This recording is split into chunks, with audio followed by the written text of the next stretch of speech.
on considère que la CENI a commis une erreur.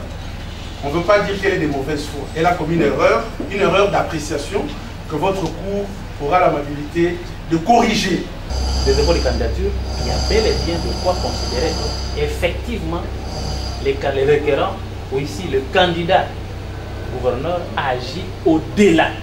Kasongo Dido Deodatus, candidat indépendant à l'élection des gouverneurs dans la province de Kinshasa, vient à la cour d'appel de Kinshasa-Gombe contester la décision portant publication de la liste provisoire des candidatures à l'élection des gouverneurs et vice-gouverneurs de provinces déclarées irrecevables. Une décision rendue par la CENI. Les faits remontent au mois de mars 2024. Selon les avocats de la partie demanderesse, la CENI aurait établi un calendrier sur le déroulement des dépôts des candidatures à l'élection des gouverneurs et vice-gouverneurs. La clôture des dépôts serait prévue le 8 mars 2024. Ils affirment que leur client aurait déposé sa candidature et celui de son vice-gouverneur dans le délai prévu par la loi. Ils affirment également que leur client aurait obtenu de la CENI un récépissé et l'avis de conformité de sa candidature. Les avocats de la partie demanderesse soutiennent que leur client serait surpris de voir sa candidature être déclarée irrecevable pour tardivité. Ils soutiennent en outre que la décision de la CENI préjudicie les intérêts de leur client au motif qu'il aurait déposé sa candidature dans le délai prévu par la loi électorale et aurait même en sa possession l'avis de conformité de sa candidature.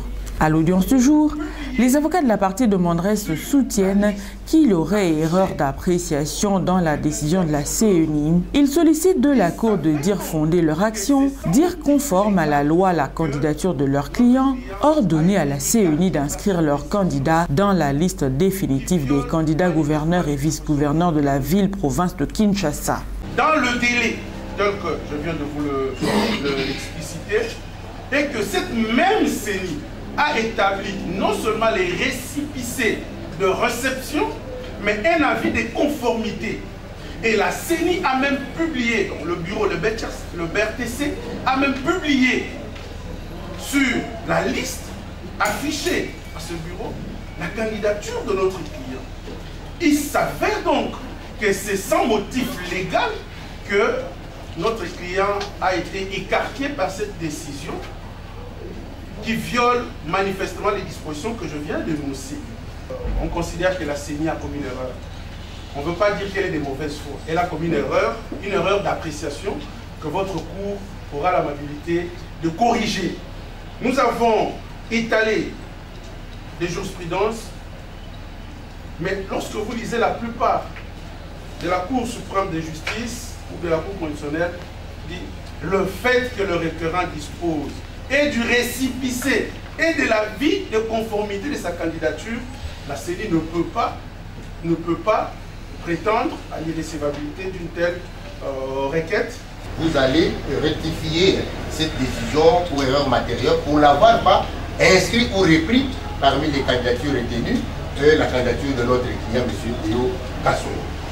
À votre juste tour, de dire recevable et amplement fondée la présente action, de dire que la candidature du candidat Kasongo est conforme à la loi en ce qu'elle a été déposée dans les délais légaux, qu'elle est complète, ordonner à la CENI d'inscrire la candidature du requérant dans la liste définitive des candidats gouverneurs et vice-gouverneurs dans la ville province de Kinshasa, de dire qu'il n'y avait pas lieu de prendre en considération la fiche de non-conformité, de constater également l'erreur matérielle commise par la CENI dans la transcription de la date des dépôts, frais et dépenses de droit. Nous avons dit que nous réservons le droit de répliquer au nom de la CENI. La plénière constate quant à la forme que le dossier a été d'abord déclaré non conforme.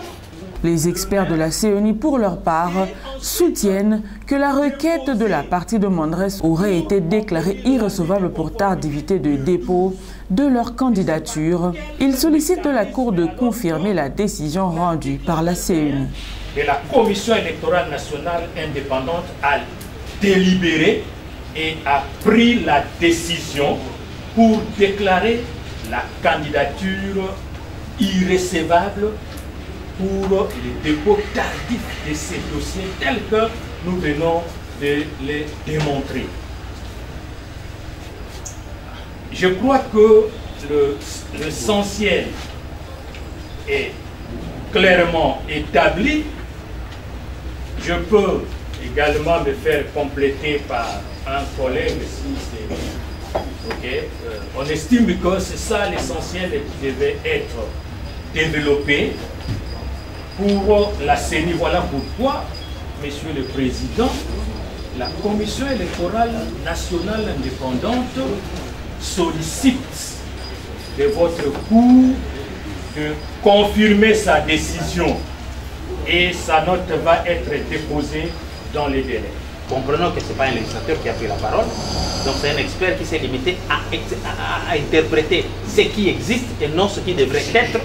Le ministère public, dans son avis, sollicite de la Cour de dire recevable mais non fondée la requête de la partie demanderesse pour tardivité de dépôt de candidature.